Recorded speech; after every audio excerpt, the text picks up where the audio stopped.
ಇವತ್ತು ನಮ್ಮ ಉದಯ್ ಕಸ ಗುಡಿಸ್ಬಿಟ್ಟ. Hi guys, welcome to my mini vlog. Morning ಬೇಗನೆ ಎದ್ಬಿಟ್ಟು ಟೀ ಮಾಡಿಕೊಂಡು ಕೆಲ್ಸಕ್ಕೆ ಹೋಗೋಣ ಅಂದ್ಕೊಂಡು ಈಚೆ ಹೋದರೆ ಟೈರ್ ಪಂಚರ್ ಆಗಿತ್ತು ಗುರು. ಪಂಚರ್ ಅಂದ್ಕೊಂಡು ಪಂಚರ್ ಶಾಪ್ ಹತ್ರ ಹೋದರೆ ಟೈರೇ ಹೊಡೆದೋಗಿತ್ತು.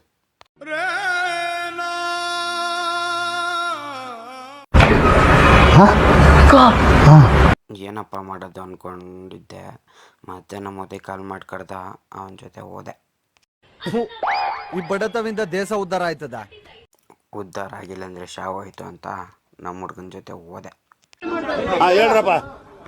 ಮತ್ತೆ ನಾವು ಕೆಲಸ ಮುಗಿಸ್ಕೊಂಡು ಊಟ ತಿನ್ಬಿಟ್ಟು ನಮ್ಮ ಹುಡ್ಗ ಅವರು ಅತ್ತೆ ಮನೆ ಕಡೆ ಹೋದ್ವಿ.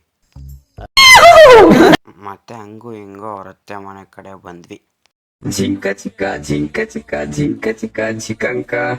ಸರಿ ಆಯಿತು, ಇನ್ನೇನು ಹೋಗೋಣ ಅನ್ನೋ ಟೈಮ್ಗೆ ಆ ಹುಡುಗಿ ನಮ್ಮ ಉದಯ್ ಏನಂದ್ಲು ಅಂತ ನೀವೇ ಕೇಳಿ.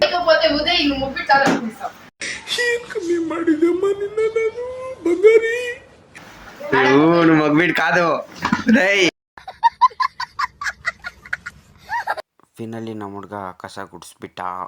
ಇದು ಫನ್ನಿಗೋಸ್ಕರ ಅವ್ನ ಕೈಲಿ ಗುಡಿಸಿರೋದು ಅಷ್ಟೇ ಗಾಯ್ಸ್, ಬೇರೆ ಥರ ಅನ್ಕೋಬೇಡಿ, ಫನ್ನಿಯಾಗೆ ನೋಡಿ ಅಷ್ಟೇ. ಉದಯ್ ನಮ್ಮ ಹುಡ್ಗ ಅಂದ್ಬಿಟ್ಟು ಮನೆ ಕಡೆ ಕರ್ಕೊಂಡು ಬಂದ್ವಿ ಗಾಯ್ಸ್. ಇವತ್ತಿನ ಕತೆ ಇಷ್ಟ ಆದರೆ ಲೈಕ್ ಮಾಡಿ, ಶೇರ್ ಮಾಡಿ, ಸಪೋರ್ಟ್ ಮಾಡಿ. Thank you so much. ಅಷ್ಟೇ.